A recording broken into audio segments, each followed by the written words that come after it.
So happy we can be back together in a situation where we can see each other. So thanks for coming and welcome to everybody who's on Zoom. I actually went to an OLLI program to learn more about the link. And I just think when I first heard about it, I thought, this is a wonderful program. And we were sitting on our porch with some neighbors talking about things and being very civil, talking a little bit about politics. And they said to me, well, you don't believe in defunding the police, do you? I said, of course not. But I said, to me, programs like the link are the way we should be spending money when the experts in the right field are the ones facilitating whatever's going on. So I was really excited to learn more about it at OLLI. And Kelsey Shirda is a behavioral health specialist at Avera. And then she was tasked with being in charge of the link. And sounds like a big job, but we're really happy that it exists, and we all want to learn more about the link. So thank you, Kelsey, for coming out on a cold morning and finding where we are and everything. So it's your turn. Okay. What do I do with this? Hello, Kelsey. Hi. Is it good? Okay. Well, good morning. I'm Kelsey Sharda. I work at Avera Behavioral Health. I'm a clinical program manager there. I've been with Avera for 10 years now. So my background is social work. So that's what I have my degree in, some clinical social work. So I oversee some of our programs at Behavioral Health. And then when the link came around, that is also something that I help oversee the operations with, along with our nurse manager, Maddie Miller. So I'll tell you a little bit about the link today. So I'm kind of starting with first what we know about the need in Sioux Falls. So the link is a community triage center, and I'll kind of get into a little bit more about what we do at the link throughout the presentation. But the community triage center has really been an idea for over 5 years in the making. A group of stakeholders represented by different agencies in town, the city of Sioux Falls, Minnehaha County, have really been trying to come together to prove the need for something like this within the community of Sioux Falls. So a lot of research was done with our partners at USD. They are also part of our project team and do a lot of this research for us. So kind of what they found for the need. As a lot of us know, individuals with mental illness and substance use disorders frequent our emergency departments and jails. Over 6,300 patient encounters in emergency departments were related to behavioral health in 2016. In 2018, they estimated that just over 45,000 adults in Sioux Falls have some form of mental illness. And in that same year, about almost 2,200 adults in Sioux Falls have some type of substance use disorder. And then in 2019, 38% of Sioux Falls adults report binge drinking. So we know the need is out there. So the link is built upon 4 primary partnerships. So Minnehaha County is one of our main stakeholders, along with the city of Sioux Falls, Sanford Health, and then Avera Health. So those are our 4 board members who we have represented of the link. So Mayor Paul Tenhaken represents the city of Sioux Falls, Paul Hansen with Sanford Health, Dean Karski is one of the Minnehaha County Commissioners, and then Dave Fleechek for Avera. We also have a 5th board member through the Helmsley Trust. Scott Johnson also oversees or sits on the board as they made quite a substantial donation to the link. So they invest quite a bit in the community of Sioux Falls. So those are our 5 kind of founding board members. So we have that official board, and then we also have a project team where we have more leaders throughout kind of the community and different agencies. So the project team has really been working on what a community triage center for Sioux Falls would look like. They've toured lots of different ones throughout the country and kind of picked the best pieces that they could find from those and came up with our idea for Sioux Falls. So a request for proposals was sent out to the community, and Avera applied for that, and they were chosen to run the operations of the link. So we are Avera employees, Avera policies, but we are kind of different because we're not technically like an Avera-owned facility. But But for all intensive purposes, we're Avera that are there running it. So the desired outcomes, so this is kind of what we're looking to track throughout providing services for the link to really show that the need is there. Just more of a coordinated service delivery. So a lot of times we hear from individuals who, if they have a loved one or themselves are struggling with mental illness or substance use, they don't know where to go. Sioux Falls is vast with resources, but it's pretty overwhelming on how to navigate the different agencies that are out there or what the best level of care is for your loved one. So the link was really envisioned as being kind of this one-stop shop where we can then kind of help you get to the best place that's needed. We want to really work on reducing unnecessary emergency department visits and jail bookings. Again, finding a better place to really serve those individuals because emergency department isn't the best place for them and it's costly, and also the same with jail. Looking at reducing inpatient behavioral health hospitalizations, one of our programs, which I'll talk to you about, kind of helps with that.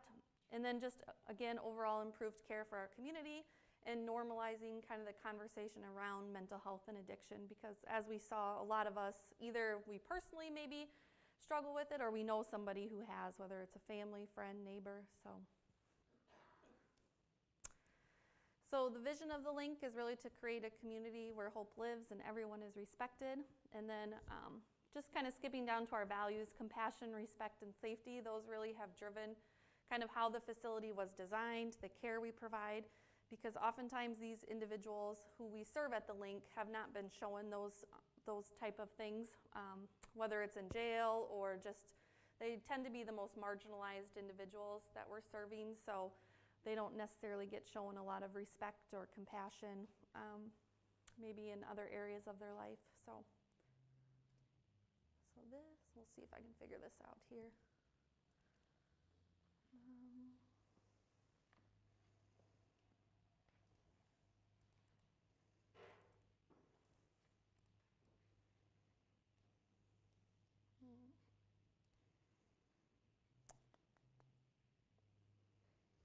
What would be your internet on here? Is it, oh, Chrome, there we go, okay.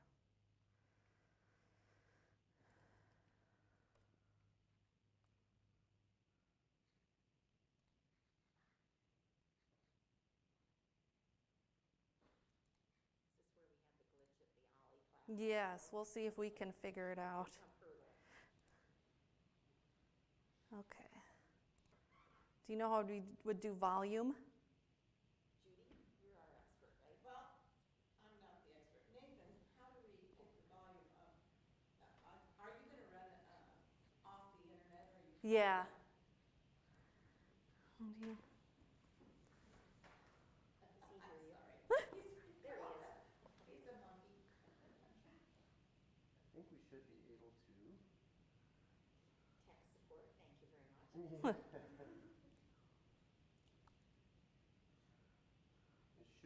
Yeah, this isn't even sharing now. Do I need to do something to get it to share? Yeah. You can run that. Sorry. No, you're fine.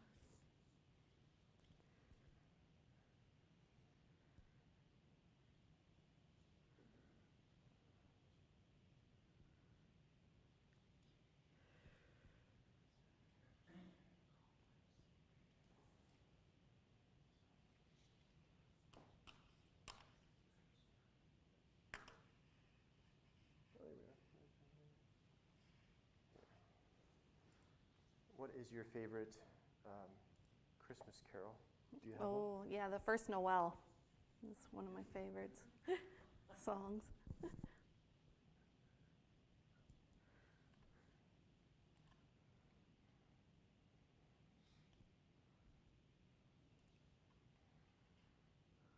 And what did you have for breakfast this morning?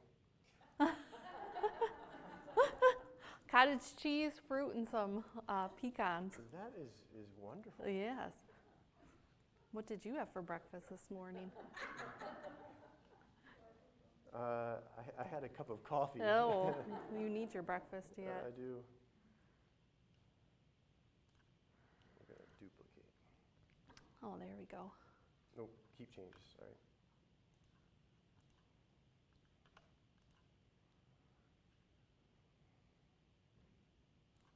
Are you a coffee drinker? I am, yes. You ready for that coffee? There we go. All right. Thank you. We'll see if sound works, hopefully.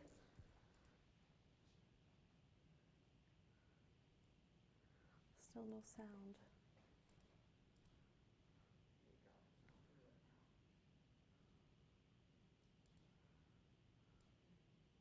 Lord willing. This is where we well, that was the I think that's your church there.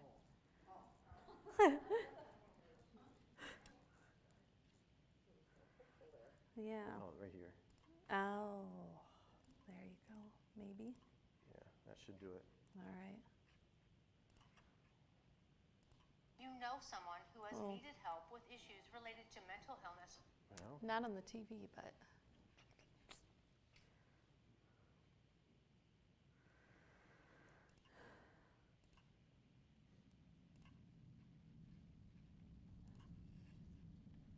Addiction. Ah. These issues affect Thank you. anyone, anywhere, even here in our community. The Link in Sioux Falls is a safe place for people experiencing a nonviolent behavioral health crisis or needing care for substance use disorders. Here at the Link, adults can access immediate treatment and referral to support services. The facility is a collaboration of the City of Sioux Falls, Minnehaha County, Avera Health, and Sanford Health.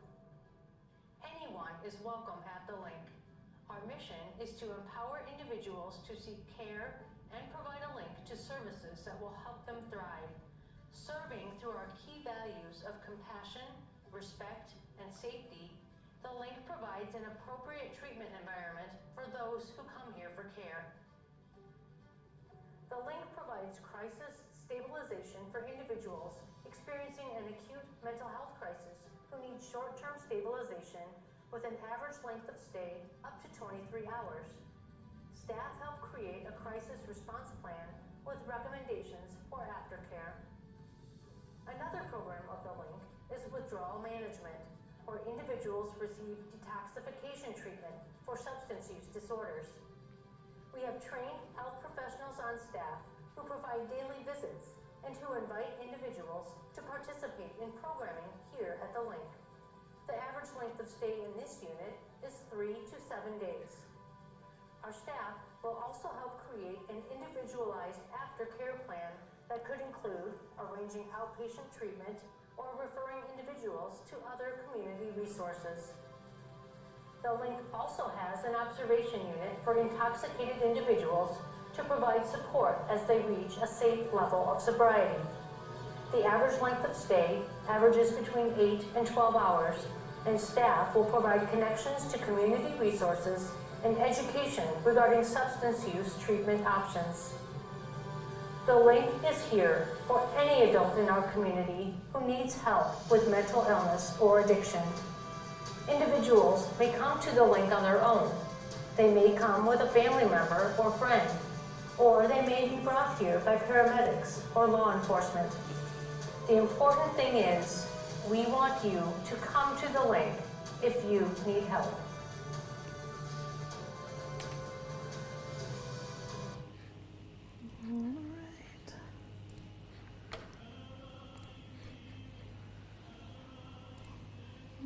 Let's see. All right. So I think that video just does kind of a nice little job of showing the Link in a little couple of minutes there. So I'll kind of talk about each of those programs. So like the video mentioned, we serve adults only. So anybody 18 and up, we are open 24/7. And individuals can come to us kind of any way. So you don't need like a referral or anything like that. We take walk-ins. So we have 3 main programs.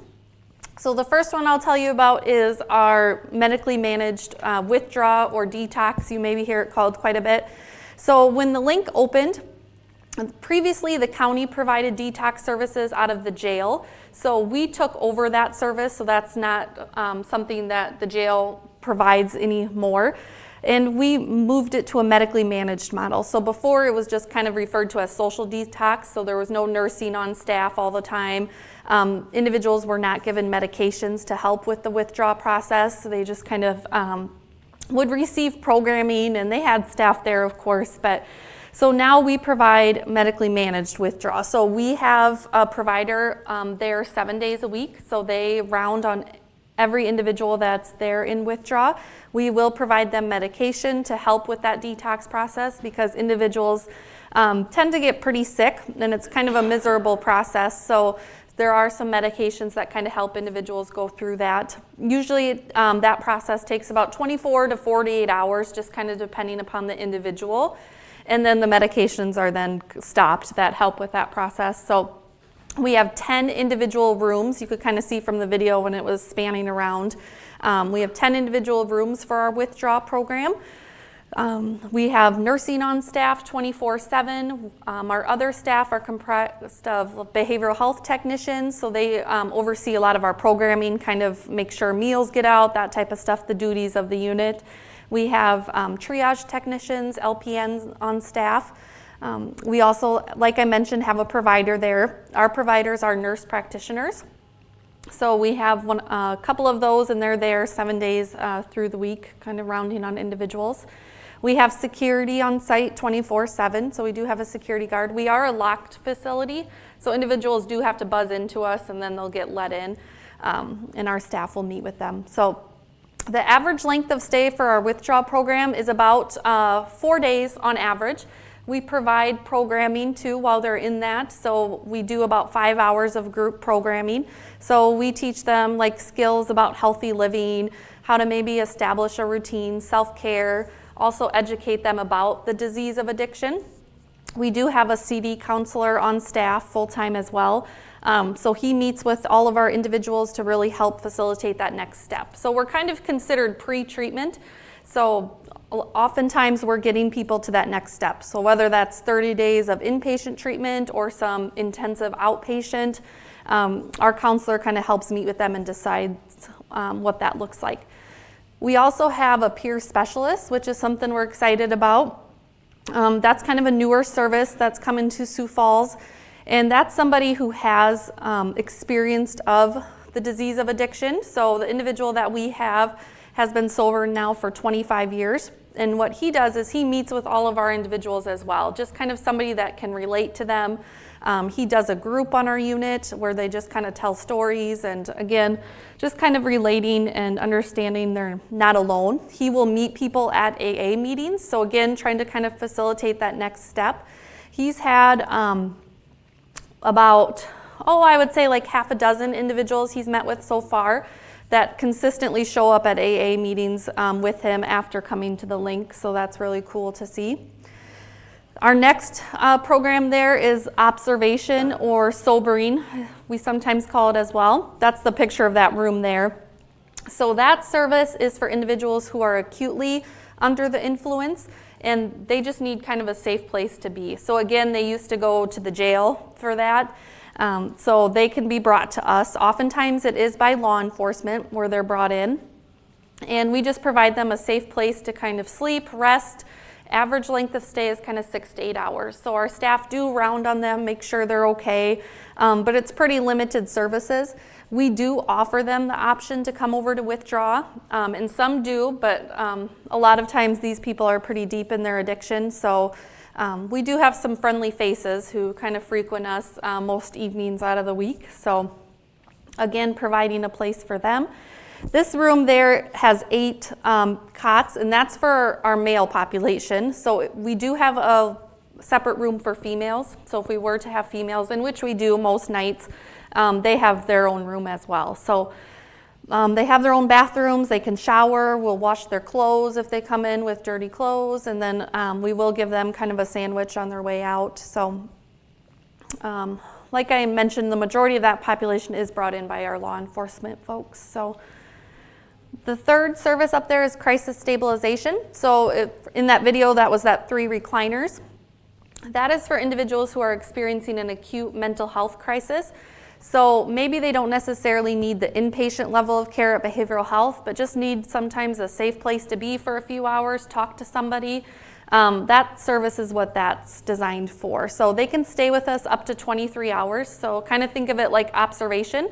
Our staff will meet with them, we'll do a crisis response card, they can eat, they can participate in our programming if they want.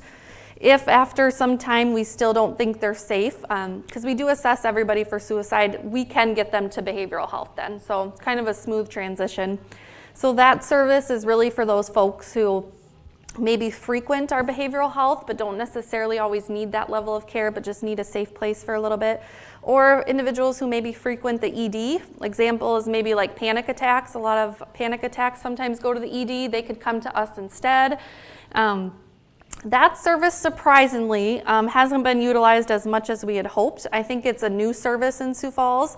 There's nothing else really like it yet. So I think people are just trying to figure out kind of how to, like who's appropriate to come there, because it's kind of a gray area sometimes with mental health. So if somebody is suicidal, that our crisis stabilization would not be a place to bring them, just because we're not set up for that level of safety like behavioral health is. So they can be experiencing thoughts, but they can't have that plan or intent for that service. And then the last thing we do is just a lot of referrals. So we do get a lot of people who come in, but maybe don't necessarily need one of our levels of care, but we will meet with them. We'll help kind of facilitate, again, that next referral source, that next step. So everybody who comes in goes through what we call a triage process. So you, if you recall in the video, they showed one of the rooms that had like that exam table. We have 2 intake rooms. So we'll just meet with them, kind of find out what's going on, what they are here for, make sure they are appropriate for one of our levels of care. And from there, we kind of decide where they go. So that's kind of our 4 main programs, or 3, but then that referral. I kind of talked about who our care team is made up of. Make sure I didn't miss anybody. Yeah, we do partner a lot with a lot of different agencies. Southeastern Behavioral Health has some of their case managers come over and meet with people. Also our Alliance program, that's a program with the county, and they really focus on those individuals who frequent the emergency departments, jails, and now the Link. So we have a weekly meeting with all of them. So Southeastern Behavioral Health, Alliance, both of the emergency departments, law enforcement, where we kind of staff all of these individuals who are frequenting our services, just to kind of talk about what's the plan, what's the next step, what are we working on with them. So that's a really cool thing that we're a part of with the Link. So the other graph there just kind of shows what our capacity is. So we have a capacity of 10 for sobering, 10 for withdrawal, and then we have those 3 crisis stabilization chairs. Most evenings we are pretty full with sobering. So we do run pretty full, especially now in winter time. We stay pretty busy. Withdrawal, we tend to run about 5 to 6 beds full at a time. So just about like 60% capacity. This is with the end of December. You can see there that since we opened in June 1st, we've had about 2,200 encounters. So that's individuals walking into our facility that we did a triage with. So quite a few. You can see, I'll jump down there, the individual person served. So 821 is unique people served, so new people to us. So we, like I mentioned, we do get a lot of frequent people in and out that we know pretty well now. So that's why the bigger number. But we average probably about 10 a day coming in for those triages. So in sobering, we've had 1,441. In our withdrawal program, just over 300. So we average about 50 people in that a month. And then our mental health crisis stabilization, we've only had 25 visits for that since opening. So this next graph I'll kind of show you already shows some of the impact we're making. And I don't have anything past September in there yet because they don't give this to us every month. But so this shows before how many protective custody holds law enforcement would do. So a protective custody hold is really just law enforcement's ability to pick up somebody and put them on a hold for up to 48 hours. So they have to be kind of a danger to themselves or others so that a lot of times it's those intoxicated individuals. They would put them on those protective custody holds. So you can see in 2020, before the link opened, they were averaging about 200 or so a month of that. And since the link has opened, so again, we opened in June, so month 6 up there, they're down to 17, 28, 21. So a huge difference in the number of people they're booking into jail. And instead, we're serving them at the link. So that's already showing a huge impact with them. Our emergency departments tend to give us a lot of great feedback as well. Again, those individuals are coming to us instead of the emergency departments. So a lot of times law enforcement would have to go get these folks medically cleared, some of them. So that, again, costs a lot of time. The ED visits are not quick, so the police officers would usually be there a couple of hours with these folks. Instead, when they bring them to the link, they're in and out under 20 minutes. So a huge time difference in that type of saving as well. If somebody, I'll back up a little bit and just kind of talk about how we collaborated with law enforcement, our local EMS, and the emergency departments to create kind of a criteria of who's appropriate to bring to the link. EMS can drop folks off directly at the link as well. So we're all kind of on the same page of who we can serve, because we can take some medical complexities, but we're certainly not set up to handle somebody who maybe has like a head wound or some visible trauma. Those folks have to go to the ED first to get cleared, but then they can still come to us. So again, probably freeing up a bed where instead of them sitting there for that 8 hours, maybe can clear them in a couple hours and then come to us to kind of finish the sobering process. So this graph just kind of shows how people tend to come to us. So you can see the biggest hunk there is by our law enforcement officers, with the next biggest of walk-ins, or either kind of being dropped off by a family member. So we were kind of surprised to see the number of walk-ins. It is picking up. I think word is kind of getting out about us and what we're doing, so we are seeing more walk-ins come to us. And then the security, Sioux Merchant Patrol is what Sanford Hospital uses, and then Avera Security, oftentimes they're coming from the emergency department then. Security brings them over to us, so. I kind of mentioned this already, but we do have that community collaboration. So again, kind of the main players down there at the bottom. And what our goals are is just to really connect these people with the resources that are out there. The link does have some transitional housing beds available to it as well. So those are kind of short-term housing options, maybe for folks who are homeless, or maybe waiting to kind of get to that next step in housing, because that can take a while here in Sioux Falls. So we have that to offer them to kind of get them off the street, really try to keep them sober.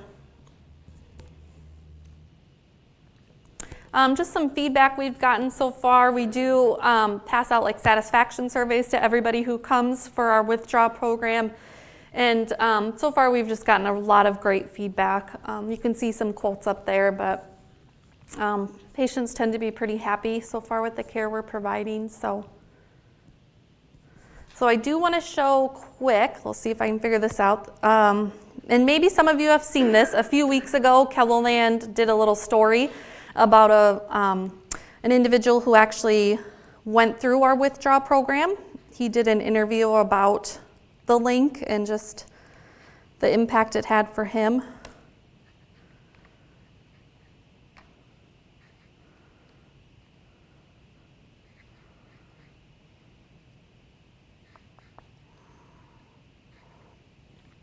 Maybe.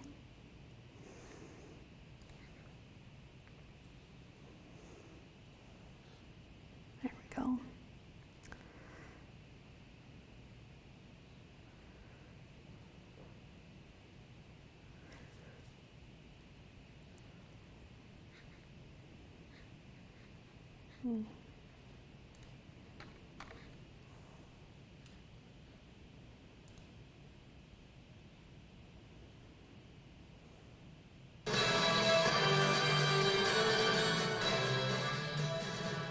The link in downtown Sioux Falls. Is that still loud enough?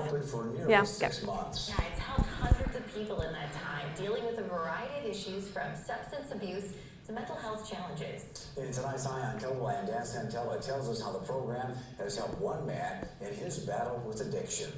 27-year-old Dylan Dusher of Sioux Falls came to the link for a few days earlier this year. It was a brief, not even a week, it was 3 days I was here, just for the detox process. These aren't easy topics to discuss in front of a TV camera, and he took Teleland News up on the offer to have his face in a shadow for this interview. He explains that he came to the link because he was battling alcohol addiction. I was withdrawing from alcohol because I suffer from alcoholism and just addiction in general. He describes the link as the perfect fit. It was somewhere else besides institutions like behavioral health and jail, where a person can go who's in that position to get over those withdrawals, to go through the detox process in a safe environment with trusted staff. The vast majority of our clients come to us that are needing care related to addiction and substance use issues. Sometimes folks are intoxicated and they just need a safe place to be monitored until they become more sober. At that time, we have the ability to offer them connections to local resources to support them, or offer education about withdrawal management or recovery and treatment services. Nurse manager Madeline Miller says that as of mid-November, the link had received 1,775 visits. The other main service offering that we have is a medically monitored detox program. So we have an inpatient program where individuals can come and stay for a few days to visit with our care team, get through withdrawal, and be treated medically to ensure that they get through those symptoms in a safe way, and then also have a safe discharge plan with some recommendations to support them when they leave. One thing that I was very surprised to see is just the level of the need. I mean, we expected there was a need, but it's been very high. The link is financed by both public and private money. Sanford Health, Avera Health, the City of Sioux Falls, and Minnehaha County have all come together in this project. If the link didn't exist, we would be back to the pre-link days, and those who did not perhaps commit a crime or very low-level offender would end up in the Minnehaha County Jail. They might end up in our emergency rooms. If you didn't have the link as an option, what do you think would happen? Well, as the big book says, jails, institutions, or death. He spent the night here at the link where he became better acquainted with acceptance. I was just coming out of the denial stage, and this is where I started moving towards the acceptance. This was a very necessary stepping stone in that process to get me to where I am today. Given the sensitivity of these topics, we offered him the opportunity to not have his real name used in this story. He declined. I asked him why. Because addiction thrives, it's been hidden, it's been pushed into the dark for so long. It's approaching that time of year when we might more often wish people well. Maybe a Merry Christmas, Happy Holidays, or a Happy New Year. Dusher, too, has wishes. I hope anybody who does see this, if they are struggling with addiction, whatever that chemical or substance is, I hope you reach out, I hope you get help, and I hope you find the peace and the love that you deserve. He shared these thoughts with us days before Thanksgiving, but his world can be measured by time periods much shorter than 24 hours. I feel great. I mean, I take it day by day, sometimes moment by moment, second by second if I have to, but I'm doing better than I ever have before, and it just gave me clarity. And I was just sick and tired of being sick and tired. So I'm getting to the point where I can possibly be okay again. And that's really what I want, is just some calm peace in my life. With Eye on Teleland, I'm Dan Santella.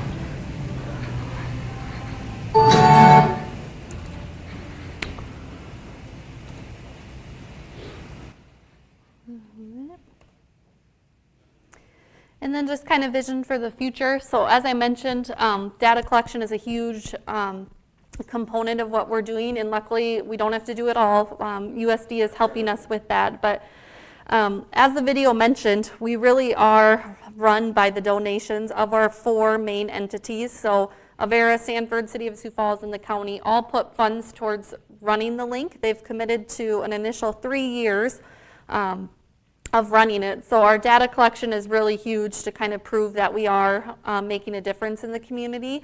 And it sometimes it's harder to prove, like, you know, the time of police getting back out on the street. That's a huge, huge win, but some of those things are harder to collect data-wise, so really having to kind of show all that we're doing.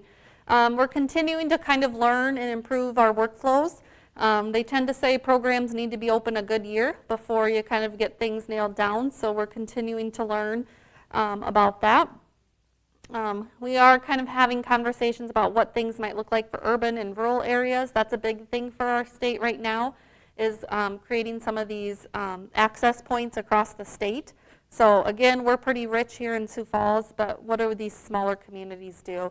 We get a lot of calls for our surrounding counties of people who are in need of detox services, but a lot of times we're having to refer them back to their own county, which a lot of times they don't have resources. So we are just trying to kind of focus on serving Minnehaha, Lincoln County folks. And then what might this look like 5, 10 years from now? And then again, kind of that back to our outcomes, that shared cost savings that as a community we benefit from. So that's kind of all I had prepared. So any questions about the link? Or June 1st we opened, so.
recovery specialist.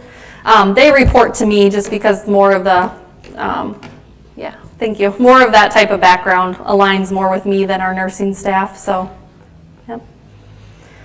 Did you have a question back there? Well, I was just going to say, so the crisis stabilization's gotten used very much, and not people really suicidal. Actively suicidal, yep, Suicidal. yep. So it's for people who are having panic. I mean, what kind of person would you want Yeah. to use that? Yeah, so a great example is somebody who came to us. He's had about 8 behavioral health admissions this year. He came to us during the summer, but he was struggling one night at 2 a.m. So instead of going to behavioral health, he actually walked to the link, and he stayed with us for about, he came in about that time. It was probably like 8 hours he came in and just kind of met with our staff, talked to him. We confirmed that he had an appointment with Southeastern Behavioral Health, and he actually had the time wrong. So we got him the right time for that appointment so he could go to that appointment. Otherwise, he would have missed it, or if he was in behavioral health, again, kind of postponing that. He's somebody who has really short admissions to behavioral health, so just a couple of days. So again, probably not the most appropriate individual for there, but there's really nowhere else to kind of go. So he's a good example of somebody who just came to us, met with us. It could be somebody too who maybe just had a crisis happen and just needing some kind of stabilization, just talk to somebody, that type of thing. So they can have suicidal thoughts, but no intent to act on a plan. So does that kind of answer your question? So it's just for someone who's very upset and needs to talk. Yeah. I think that's a simple way to put it, yeah. Yeah. You said you had a lot of repeats. Is that among homelessness? Yeah, a lot of our folks are discharged back to like Bishop Dudley. Yep. Yeah. But you can't go to Bishop Dudley if you're drunk, right? You can go to Bishop Dudley under the influence, yep. The other shelters require you to be sober, but they do take folks. And we've had a good working relationship with them. You're supposed to be there, I think, by 10 o'clock is their cutoff, but if we have somebody during the night, we just call and they'll take our person. We do lift people places, so we will provide them with a transportation to get them to their next stop. We have some dollars available to us through a different fund to really help remove barriers for people. So whether it's transportation, or maybe they can't afford a counseling appointment, or some grocery, whatever it might be, we have some dollars available to just kind of get people the help they need. So, Do you need donations, or are you funded well enough with those partners? yeah, we do have through the Sioux Falls Community Foundation, I think that's what it's called. We do have an account set up there, so people can make donations through them, and then it kind of goes towards the link. So, yeah. The mental health people that you have come, are those oftentimes people who were on a medication and then failed to get it refilled again and get in trouble? Yeah, it could be something, that type of scenario, yeah. The people we've had are kind of more just our frequent, just kind of chronic mental health folks, yeah. Who just kind of, it comes in waves, that sometimes they're managing pretty well and then sometimes they're struggling, so, sometimes it's no rhyme or reason, but just part of the disease.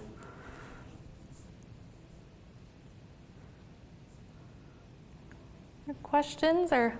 I have one question. I was wondering, have you had feedback from, say, the police department?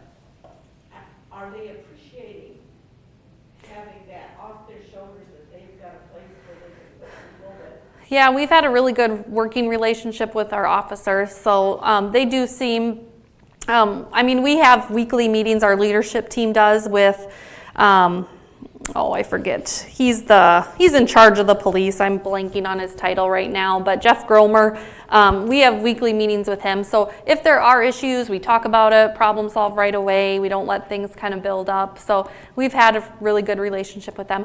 They are also good about coming back to pick up folks. So if folks become aggressive or having threatening violence, anything like that, we will call law enforcement, and then they are brought to jail. So they've been really good about that too, about working with us. And so they have access to our building too. Adjacent to our building is a parking ramp, so they have a couple of spots right there. Their badges get them into our building, so they're there quite frequently, bringing folks in and out. So. Who gets credited with this idea? Oh, that's a good question. Yeah, like I said, it's been in the making for like 5+ years. So some of the original folks a part of that were Carrie Benz. She oversees at the county level, like their social services department. Some of the other folks are part of the city's team who have really been kind of instrumental in planning this. So yeah, kind of a mixture of folks. Yeah. My question sort of piggybacks on Jean's. You said that in developing the link, you researched other places like this across the country. Yep. How many similar type things are there to the link across the country? Yeah, there's quite a few, and it's becoming more of a popular thing. So Avera, I got to go to the one in Las Vegas. So we went to Las Vegas and toured, and each facility is run a little bit differently. But we saw their facility, Kansas City, Rapid City also has kind of a care campus program. You maybe have heard about that. They have a program there for sobering, for these kind of acute mental health things. So we talked with their team quite a bit. They also toured one, I think, down in the Carolinas somewhere. That was before we were kind of brought on board. So they toured quite a few. Maybe one down south too. So, yep. I think it's very hurtful for people with alcoholism to be put in jail. Mm-hmm. Just think what it would be if you had cancer and you had to go to jail. Yeah. Or if you had some other disease. And we have done this for years. Yeah. So I hope that with your services, someday people will realize that this is a disease. Mm-hmm. Yeah. Yeah, I was fortunate enough to go tour the jail not too long ago, a couple of months ago, and it does kind of make you appreciate the service we are providing versus the jail setting. We've kind of criminalized this population a lot, so we have a lot of work to do because we do still have sometimes struggle with behaviors and things like that at the link, and then unfortunately we do have to get law enforcement involved, but I do think we're making a big difference with keeping people out of there. It's already so full there. So, yes, I agree, though. Yeah. Well, I appreciate kind of the invite to come talk and share on the link. And so we're right on the corner of 8th and Dakota across from the library there. So that's where we're located at. And so thank you. You're welcome.